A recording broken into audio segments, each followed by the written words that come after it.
a grabarlo. Y déjenme compartir la pantalla.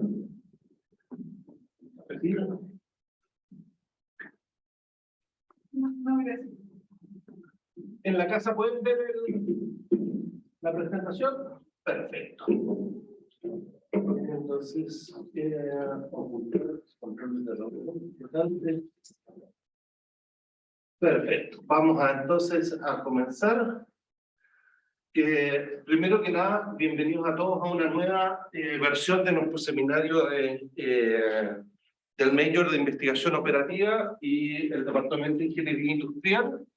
Y hoy día me toca, como dicen, al burro presentar, así que muchas gracias a todos por estar acá. Y la idea, hoy día lo que vamos a presentar es mis dos líneas de investigación que yo tengo fuerte, que es el uso de optimización estocástica en agricultura y sensores. Y yo lo analizo en el efecto de la flexibilidad de la información y el aprendizaje. Y cómo podemos ir generando más información dentro del sistema. Quiero confirmar que en la casa nos pueden escuchar bien y todo. ¿Se escucha bien, Manuel? Sí, se escucha bien, Alejandro. Perfecto, súper. Entonces, como les digo, a mí siempre me ha encantado el tema de la agricultura porque tiene algo súper interesante, que es la incertidumbre. Incertidumbre en temas climáticos y, ¿cómo se llama? Y en temas de rendimientos, de condiciones. Entonces, es un ambiente súper propicio para ocupar herramientas. Herramientas que ayuden a mejorar la toma de decisiones. Y como dicen, la agricultura tiende a ser la novia más infiel, porque uno puede hacer todo bien, pero en el último momento nos da vuelta. Y como les digo, todo esto aplicado a la planificación. ¿En qué sentido? Acá nosotros generalmente al planificar disponemos de información. Suponemos ciertas características del ambiente, la calidad del trabajo, la producción, y con eso hacemos analítica. ¿Y cuál es el objetivo de la analítica? Generar pronósticos y escenarios. Y usamos ahí distintos mecanismos que me permiten ir generando. Y ahí, por lo menos en lo que es la investigación operativa, hay muchas técnicas y cosas. ¿Para qué? Para después aplicar esto a un modelo y generar una planificación que al final se traduzca en decisiones y acciones concretas. ¿Para qué? Para que finalmente las implementemos. Pero acá viene lo interesante. Las acciones después podemos corregirlas, que son lo que llaman las acciones de recourse o de cambios de acciones que me permiten de repente mover recursos, mover cosas, que es lo que hemos llamado nosotros flexibilidad en las decisiones. Es decir, la capacidad de poder alterar mi futuro. Entonces, lo que a mí me encanta es tratar de ver, ok, ¿qué es lo que sucede si mis parámetros están mal? Si lo que yo estoy haciendo está mal, ¿no? Por defecto va a estar mal porque hay incertidumbre, pero ¿cuánto yo puedo aceptar en esa situación y cuánto es el efecto sobre el valor? Y cómo yo puedo afectar también la flexibilidad en decisiones para poder recuperarme.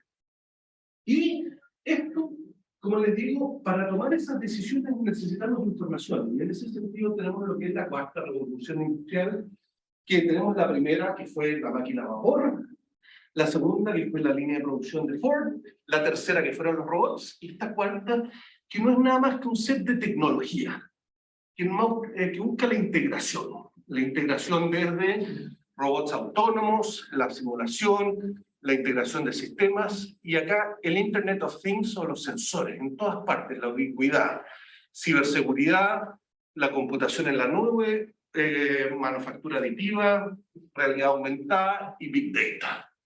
Y cómo nosotros podemos incorporar esa información dentro de nuestro proceso de toma de decisiones y apoyarlo. Y vamos a ver acá dos investigaciones que realizamos para esto. Que la primera fue realizada con un alumno de Magíster, con Alejandro Milani, que se acaba de titular ahora, en analizar el efecto de errores en los parámetros. Y lo que nosotros comenzamos primero con Elvio Avancini, que fue un alumno de doctorado mío, comenzamos a ver una optimización estocástica aplicada a la cosecha de uvas, que fue conjunto con Jorge, y analizamos el valor de la flexibilidad. Y vimos que el tener flexibilidad en las decisiones y el utilizar optimización estocástica agrega valor. Pero después viene algo interesante que Dawson en el 2020 propone un modelo de riesgo para analizar errores en la planificación. Lo que supone es que uno planifica bajo ciertos supuestos, con ciertas creencias, con ciertos beliefs, que puede que no se den en la realidad. Y hay ciertos errores que suceden que afectan la planificación y que yo tengo que tomar en cuenta. Y de hecho, él lo aplica después a una producción lechera. Y Powell también, con alumnos de doctorado, va avanzando en el valor de la información y el aprendizaje en la planificación. También es un trabajo muy interesante de decisiones secuenciales, que después trabaja con Juan et al. En una política óptima de aprendizaje. Pero ¿qué vamos a hacer acá? ¿Y cuál es esta investigación y qué es lo que buscamos? Tomamos el modelo que habíamos desarrollado con Jorge Elvio, de planificación de cosecha de uva, y lo que dijimos es, bueno, ahora supongamos que tenemos el mismo modelo, que tomamos decisiones bajo ciertos escenarios. Suponemos que hay escenarios de producción o de rendimientos de uva. Pero lo que vamos a suponer es que podemos cometer errores en esas cosas y hacer cosas incorrectas.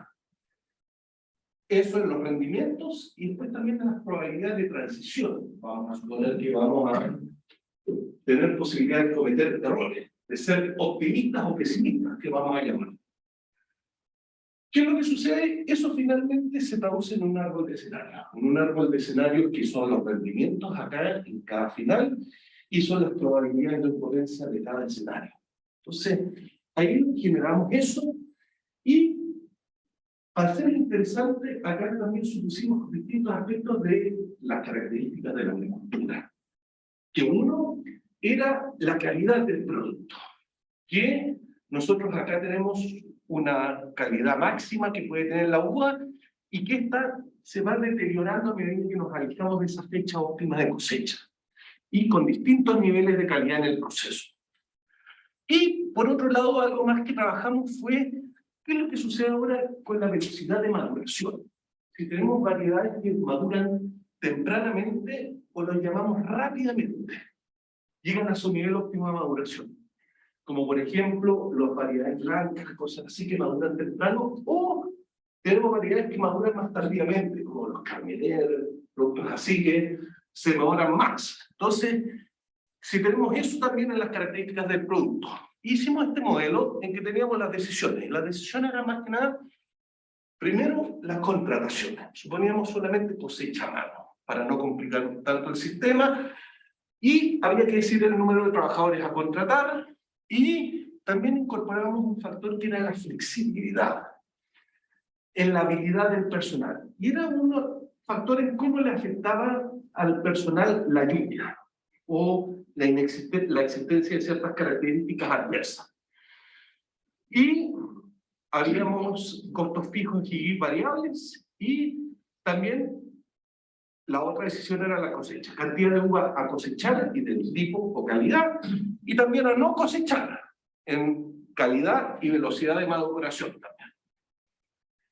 ¿Y cómo operaba el modelo? El modelo era estocástico en múltiples etapas y se corre con la información disponible. Y primero tenemos todos los escenarios, se corre, se toma la mejor decisión, se revelan los estados de la naturaleza, se generan también los beneficios o costos en esa época, y después se pueden tomar acciones de corrección. Y eso era la flexibilidad.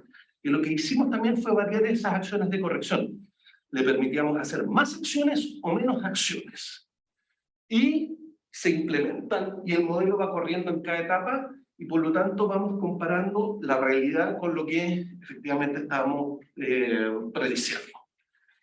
Lo que hacíamos en todo caso acá, nunca actualizamos los modelos de creencia.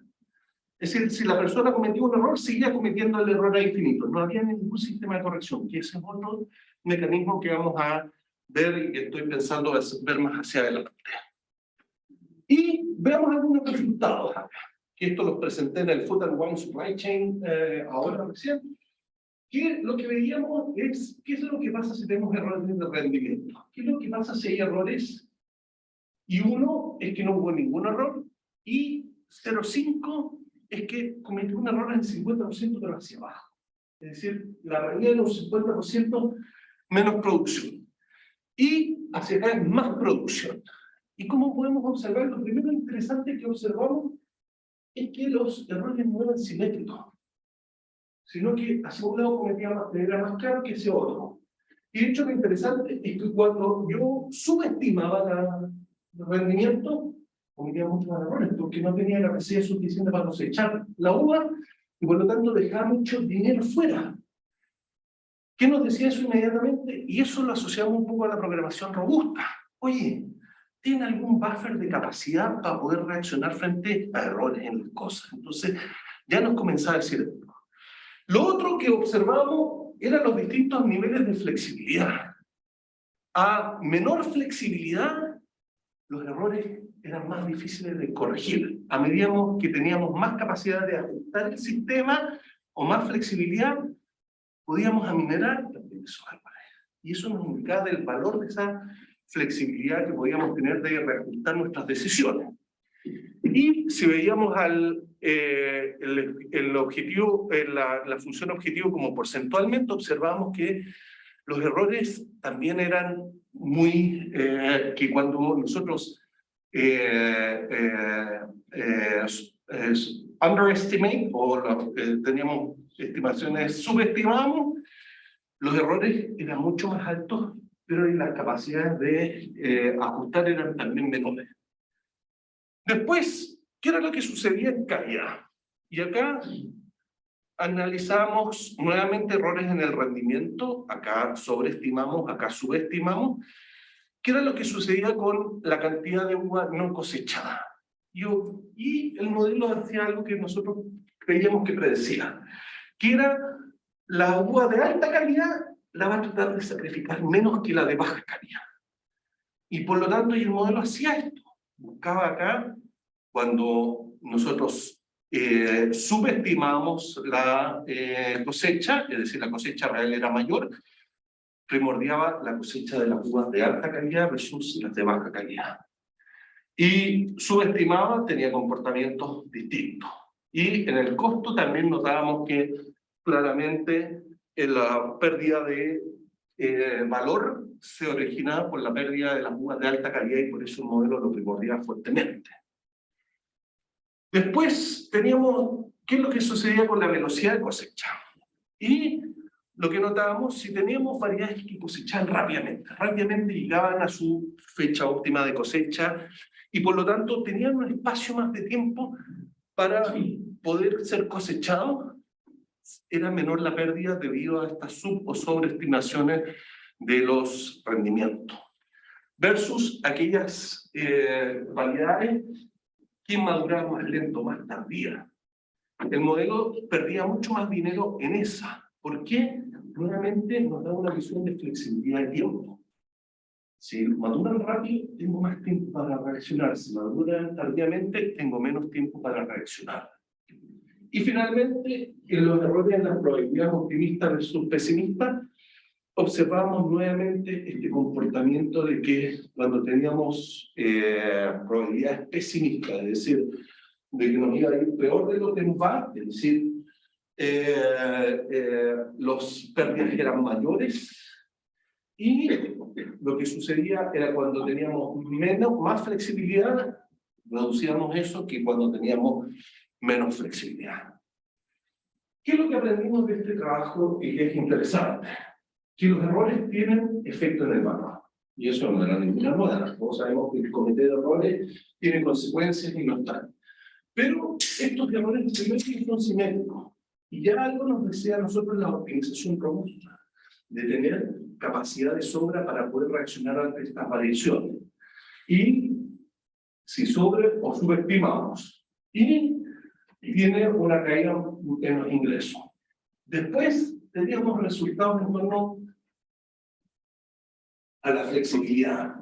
Es decir, lo más interesante es que recalcar nuevamente que reduce pérdida, genera valor. El tener flexibilidad en los recursos y el tener flexibilidad en las decisiones también. El poder hacer más ajustes a mis decisiones me genera valor. Y en rendimientos veíamos que nuevamente era mayor el valor a medida que nosotros subestimábamos la cosecha que sobreestimarla, y en los pronósticos pesimistas genera valor. La calidad, nuevamente, nosotros fue como lo pensamos. Aquellas uvas de alta calidad, el modelo lo va a primordial versus las otras, debido a que tiene una falta de recursos y deja atrás las de menor calidad, y en maduración nos genera el valor del tiempo. Es decir, si tengo variedades de maduración más rápida, van a ser más valoradas que más tardías, porque tengo menos tiempo para reaccionar y tener. Y como les digo, eso fue, y ahora lo que queremos trabajar esto, un poco ir viendo, bueno, ¿qué es lo que pasa si generamos aprendizaje en este proceso? ¿Qué es lo que pasa si podemos ahora colocar información y generar más información que nos pueda retroalimentar y mejorar nuestro sistema?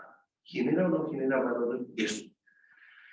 Y después la otra pregunta que queremos abordar es, bueno, si generamos más información o sensores, ¿existe un punto óptimo de cantidad de información que yo debería tener?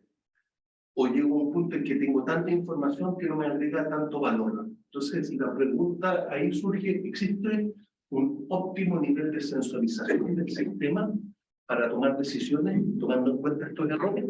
Y esas son las dos cosas que yo sé que a muchos de ustedes que están ahí en la casa, a lo mejor también fueron torturados hoy día con el Fondesit, haciendo clic y las entregas, así que eso es lo que estamos tratando de llevar ahora en el Fondesit, así que esperemos que, como dicen, break a letra, que salga la cosa, así que eso. Y ahora les quiero mostrar otra investigación que hicimos, con otro alumno de magíster de Adolfo Villalobos, que fue analizar lesiones musculoesqueletales en plantas de faenamiento, y en este caso era de cerdo. Y acá les quiero mostrar el uso de sensores o de industria 4.0 en ambientes productivos de manufactura. Y lo que tenemos es que las plantas manufacturadoras de cerdo son altamente requerimientos de mano de obra. ¿Por qué? Porque las cadáveres o los carcasses de los animales son muy variables. Entonces no podemos automatizar rápidamente esos procesos porque requerimos de una persona, la intervención de una persona para poder ejecutarlo. Y, como les digo, la mano de obra es un porcentaje muy significativo de los costos de procesamiento y también enfrenta riesgos significativos. ¿Por qué? Porque es un proceso altamente manual y que requiere fuerza y repetitivo durante todo el día. Y por lo tanto, está proclive a lesiones musculoesqueletales. Y, por ende, nuestro objetivo acá era reducir los riesgos y lesiones que podían tener los colaboradores en la planta. Lesiones que podían ir desde tendinitis, bursitis, etc. También ver si podíamos reducir el cansancio y, un efecto indirecto, mejorar las eficiencias y productividades. Finalmente, lo que queríamos era determinar una técnica de corte lo más óptima posible y ver si los colaboradores se adscribían a esa técnica o tenían otras, se desviaban de la técnica con posibles acciones que les llevaran a lesiones. Lo que hicimos fue utilizar un sensor, un acelerómetro, lo que tenemos todos en los celulares, que movemos todos. Este es un acelerómetro en 3 dimensiones, lo cual transmite la información vía Bluetooth y la que ahí íbamos capturando. Y esto lo colocamos en la muñeca de los colaboradores. Y nos permitía tratar de ver cómo se movían ellos. Los otros mecanismos que podíamos utilizar eran cámaras, pero era más complejo por 3 dimensiones, etc. Esto fue lo más costo eficiente y con información que generamos. Y lo que utilizamos era obtener 3 datos. Los sensores nos daban aceleración, velocidad angular y ángulo de giro para cada eje. Y se utilizaban ambas muñecas y se realizaban 4 mediciones por segundo, generando 72 datos por segundo. Teníamos harta información. Y se analizaron los datos y se observó que era mejor utilizar los datos vectorialmente para reducir y mantener la información, y por lo tanto hicimos eso. Y lo que podíamos observar acá, y acá tengo un videito, era que observábamos diferencias entre uno y otro cuando iban trabajando, cuando iban haciendo los datos que iban capturando. Así que algo nos decía que podíamos ver diferencias. Y por lo tanto teníamos que continuar y tratar de seguir. Y por lo tanto lo que hicimos fue ir generando dos experimentos. Un experimento en el cual íbamos a medir una cosa, que es el filo del cuchillo. Y lo que hacíamos era, porque nos decían la gente, oye, el filo del cuchillo tiene un efecto muy grande en la fuerza que ejercen las personas. Y por lo tanto tomamos instructores y les dimos cuchillos afilados y cuchillos no afilados y tratamos de comparar si éramos capaces, a través de los datos, de determinar si era un tipo de cuchillo y otro. Y, por ende, nuestra primera pregunta de investigación era ¿es posible clasificar el filo del cuchillo? Y eso lo llamamos como identificador Knife Edge Classification. Después, lo que hacíamos era grabar a los colaboradores y capturar la data que iban generando. Y lo que hacíamos es que después de que realizaban toda la labor, le establecíamos con un alumno que era ergónomo una encuesta que se llama la encuesta RULA, que determina si ellos tienen algún cansancio, alguna lesión musculoesqueletal, algún problema después de haber realizado el trabajo.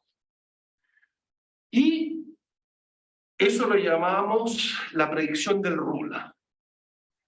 Y después nosotros clasificamos si éramos posibles de determinar malos movimientos o buenos movimientos a través de los datos. Y para eso lo que hacíamos era, con los videos y expertos en corte, ellos nos iban diciendo, mira, esta persona está cortando perfecto, acá hay un mal movimiento. Y nos marcaban dónde había un mal movimiento. Y eso lo hacíamos sobre los videos. ¿Qué era lo que teníamos? Podíamos ahora determinar un corte bueno de un corte malo. Y vamos a ver lo que es un corte bueno. Sobre acá los vegetarianos, pero acá la persona está cortando la carne y ahí le está sacando el hueso. Y como podemos observar, la persona ahí está haciendo una hiperextensión, un movimiento en la muñeca adelante que pueda conllevar algún problema. ¿Acá? Nuevamente me excuso a los vegetarianos. Vamos al siguiente, y este trabajador está haciendo la misma labor, pero no tiene ahí lo que hizo ese movimiento de hiperextensión, que finalmente lo va a conllevar a tener algún grado de tendinitis o algún problema. Entonces lo que hacíamos nosotros, teníamos todos los datos de esos cortes y la información de nuestros sensores. Y lo bonito es que podíamos hacer un workflow de los datos, tratar de extraer cuáles eran los features importantes y hacer un aprendizaje supervisado del modelo. Y lo hicimos de esa forma. Lo que teníamos tanta data que tuvimos que sacar features como la media, los máximos y puntos niveles de T1 y T2 que llamábamos. Y utilizamos, y como le digo, esto no es muy profesional, pero le tiramos todo, toda la carga. Como dicen los gringos, throw it and see if it sticks. Ocupamos extremely randomized trees, random forest, decision trees y support vector machine como mecanismo de machine learning de supervisado. Y lo siento acá, solamente para ver, acá comenzamos a sacar los datos de la accuracy, el precision y que teníamos en cada uno. ¿Y qué encontramos? Que nos iba bastante bien con los distintos modelos y las distintas cosas, pero había modelos que tenían desempeño súper bueno, como estos de acá, y por lo tanto nos daban bastante aliciente, también con otros, y permitían ir determinando tiempos también, del bien afilado y el mal afilado, y veíamos que habían beneficios económicos al respecto. Que en el coxal podíamos tener aumentos de un 20% en los tiempos y en el FEMUR de un 15%. Y lo interesante era que en algunos lados nos salió que el indicador de lesiones disminuía cuando el cuchillo estaba afilado, es decir, después del reemplazo, pero en algunos casos no tenía efecto. Y eso fue interesante de que el cuchillo no tenía efecto, pero se lo atribuimos ahí a personas que eran, que consideramos los expertos, que sabían cortar. ¿Qué era lo que obtuvimos? Obtuvimos muy buenos resultados de Recall y F1 en los modelos, y por lo tanto nos quedamos ahí con esos modelos, y nuestra capacidad de predecir este factor de Rula era súper buena. Noten, el Rula se mide en valores enteros. Bueno, acá es un poco malo que lo hayamos colocado acá, pero por ejemplo, en todos predecíamos perfecto y solamente acá en 1 y 2 individuos lo predecíamos inadecuadamente, el valor del mal movimiento. Por lo tanto, ¿qué es lo que teníamos? Teníamos un modelo que predecía adecuadamente cuando la gente hacía malos movimientos, y después predecía agregadamente mal, y también predecía los cuchillos. Por lo tanto, teníamos muy buenas capacidades de hacer predicciones y de saber el comportamiento de las personas a través del sensor, sin necesidad de hacerles la encuesta del Rula, que era bastante larga, o del cuchillo. Y comenzamos a analizar algunas otras cosas, los efectos del cansancio, por ejemplo. ¿Qué era lo que sucedía a través del tiempo con el cansancio y los tiempos de corte? Porque esa era otra cosa que le preguntaba a la empresa, saber cuál era la productividad a través del tiempo. Y vimos inicialmente que había una nube, que en base a la persona cuando comenzaba y cuando terminaba, no teníamos alguna diferencia. Pero lo que hacíamos cuando lo dividíamos en torno a las personas que eran expertos, que son los verdecitos, observamos que los expertos se mantenían constantes. Es decir, el tener una buena técnica de corte te mantenía bajo en los niveles de lesiones. Pero los que no eran expertos tenían un aumento. Y de hecho acá esta baja era porque acá en medio tenían una pequeña colación en la cual reiniciaban después más descansados. Entonces, ¿qué era lo que hicimos? Bueno, vamos analizando qué es lo que sucede a medida de que estos indicadores aumentan con la probabilidad de una lesión, y nos permitía generar beneficios económicos. ¿Qué es lo que pasa si disminuíamos todos estos colaboradores que tenían altos niveles de probabilidad de tener una lesión? ¿Cuál era el beneficio económico de disminuir su ausentismo, mejorar su productividad, etcétera? Y sacamos bastantes valores importantes y buenos. ¿Qué es lo que sucede? A la gente que cortaba, entre comillas, de forma inadecuada o con una mala técnica, lo que queríamos hacer era llevarlo al reentrenamiento. Y usando el indicador se determinó un nuevo instructor de corte y se sometió al reentrenamiento 2 horas. Y ahí no teníamos datos cuantitativos, pero cualitativamente se observó que había una cierta resistencia a la nueva técnica. La gente no quería cambiar, quería seguir. Pero luego se acostumbraron y mejoraron, y los colaboradores reportaron al supervisor que la nueva técnica era mejor. Se dieron cuenta que generaba beneficio. No se ha podido mover cuantitativamente el efecto del indicador debido a que dentro del tiempo era la contingencia. Por lo tanto, ¿qué era lo que teníamos acá de interesante? Disponíamos de un buen indicador de lesiones debido a la extensión utilizando sensores de bajo costo. Y esto es algo que le encantó a la empresa. Y notamos que el cansancio no tiene un efecto sobre la probabilidad de lesiones en expertos, pero en un experto puede tener un gran impacto. Y eso era importante. Lo mismo en la productividad. Y vimos que había presencia de hiperextensión en instructores y una necesidad de revisar la técnica de corte. Y que el cambio del cuchillo tiene un efecto en la probabilidad de lesiones, un efecto muy mixto en productividad y requiere más observación. Pero ya teníamos también otro mecanismo para decirle a las personas, porque antiguamente lo que se hacía, la política era 2 horas cambio de cuchillo. ¿Qué creen ustedes? ¿Se hacía? No. la gente seguía, nos adscribía todo, y eso funcionaba para los que eran expertos. Pero para el inexperto, como golpeaba tanto el hueso, rápidamente perdía el filo y se comenzaba a exponer a más lesiones. Entonces, por lo tanto, con este sensor teníamos la posibilidad de ir detectando más y haciendo acciones concretas e individuales a cada una. Como les digo, había poca adherencia a la política de cambio, y esto es un mecanismo de bajo costo para evaluar y enfrentar a los colaboradores, y se puede aplicar en otras áreas de la industria. Y como les digo, estamos ahora en el proceso de llevar esto más adelante y esperamos llegar con un producto. Y con esto pongo término a mi charla y agradecer siempre a mi mentor John Bartholdi, que del cielo se está riendo de mí, ahí con estos sensores en la carne y todas las cosas, pero él siempre me acordaba de él que cuando me decía, esa es una pregunta interesante. Muchas gracias. Estamos dispuestos a preguntar. Gracias.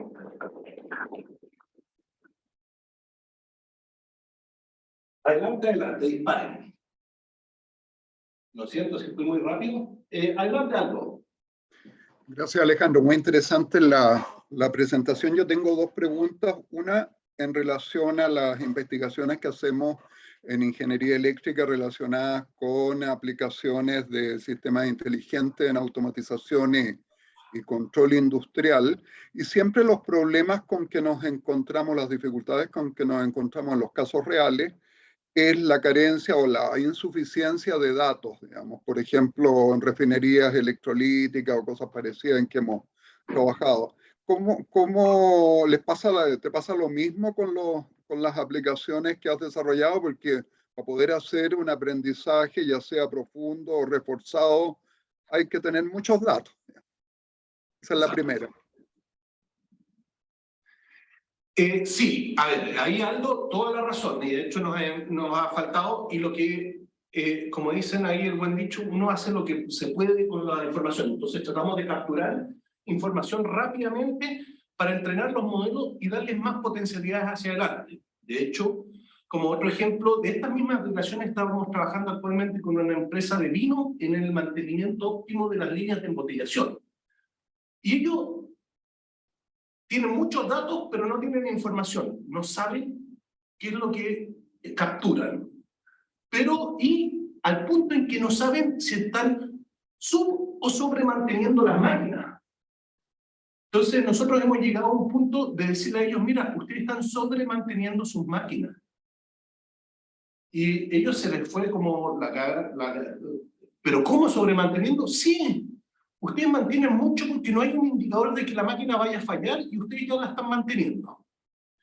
Entonces, estamos comenzando a sensorizar de a poco, agregadamente, para después ir punto a punto. Pero claramente es un desafío ese tema. Okay. Gracias. La segunda pregunta que se me ocurrió, yo venía por el primer tema, pero con tu exposición se me ocurrió una pregunta adicional, digamos, que tiene que ver con un proyecto que estamos viendo con el Centro del Patrimonio y que fundamentalmente tiene que ver con regiones del sur, en donde aparentemente el tema del cambio climático va a producir un impacto feroz, y específicamente una de las oportunidades por el otro lado que se abren tiene que ver con viñas, digamos. Entonces, casualmente en tus investigaciones relacionadas con el primer tema, ¿te has tocado con aspectos de cómo el cambio climático está o podría afectar o favorecer en algunos casos los temas relacionados con el desarrollo vitivinícola en el país? Gracias, Alejandro. No, de nada, gracias a ti, Aldo, por la pregunta. Y de hecho, sí, en ese sentido, a ver, nuestro alumno con Jorge Elvio Avancini, él está muy interesado en eso, y en específicamente muchas en ámbitos de uso hídrico, por ejemplo. Y de hecho, íbamos a comenzar un trabajo con productores de palta en la sección de la Concagua, justamente en ese aspecto.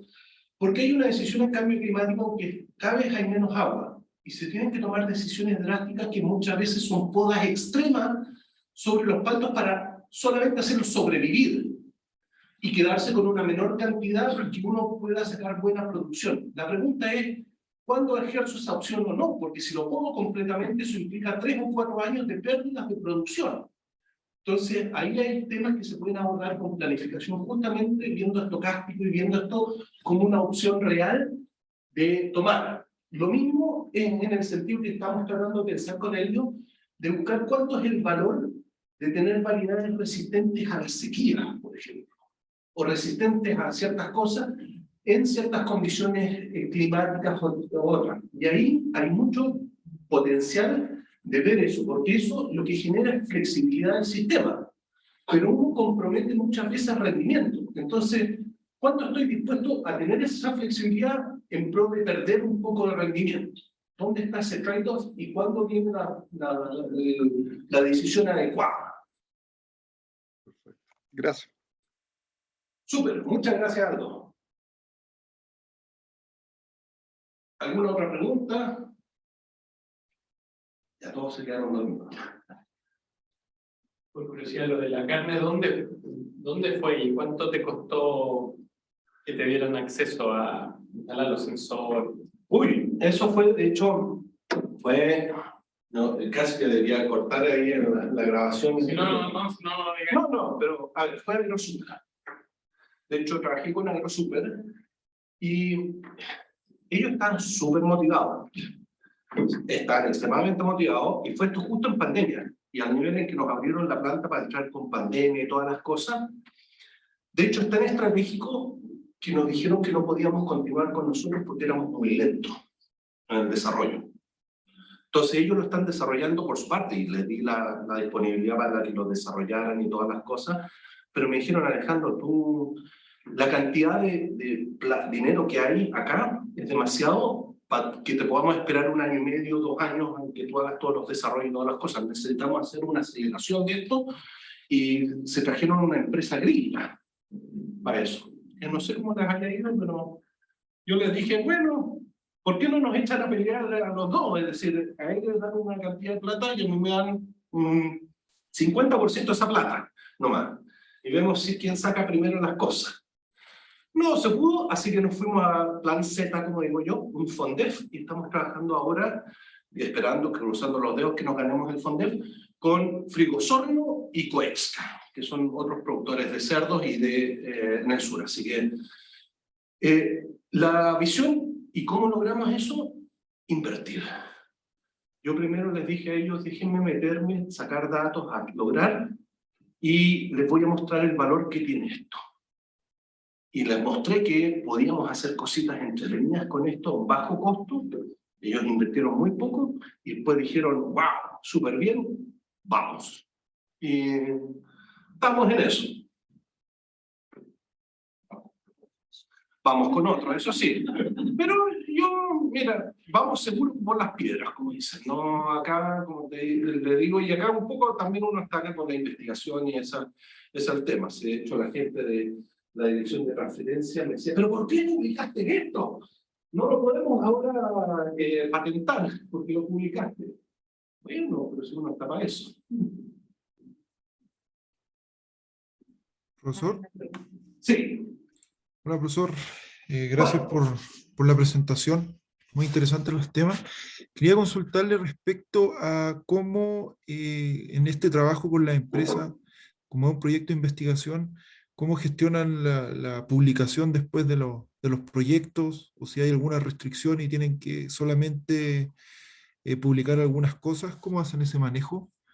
Ahí va un súper buen punto, porque la empresa siempre está media reticente. El punto es que acá nunca le estoy mostrando datos directamente de la productividad de ellos, ni de los costos, ni de nada, sino que estás haciendo aproximaciones, escaladas y todo, y tú siempre les muestras a ellos, mira, esta es la publicación, esto, y ellos mismos se dan cuenta que no hay ningún dato que no sea confidencial, que no le estáis publicando sus datos, que no le estáis publicando su productividad, esto otro, y ellos se dan cuenta que tienen más de ganar que de perder en el proceso. Y eso es lo importante. Y yo siempre les hago el disclaimer antes de comenzar, que necesitamos esto con el compromiso de publicar. Y tú les muestras a ellos y dicen, mira, en realidad, si quisiéramos de repente publicar más información detallada de sus costos, ahí podríamos tener problemas, efectivamente. Ya, gracias, profesor. Súper. ¿Alguna otra duda o pregunta? ¿No? Con eso ponemos término a nuestro seminario. Muchas gracias a todos por asistir, gracias a todos los que están digitalmente también, y esto va a quedar disponible en nuestro canal de YouTube para que lo puedan ver. Muchas gracias a todos y los esperamos en una nueva versión que la vamos a anunciar de nuestro seminario. Muchas gracias. Gracias. Gracias.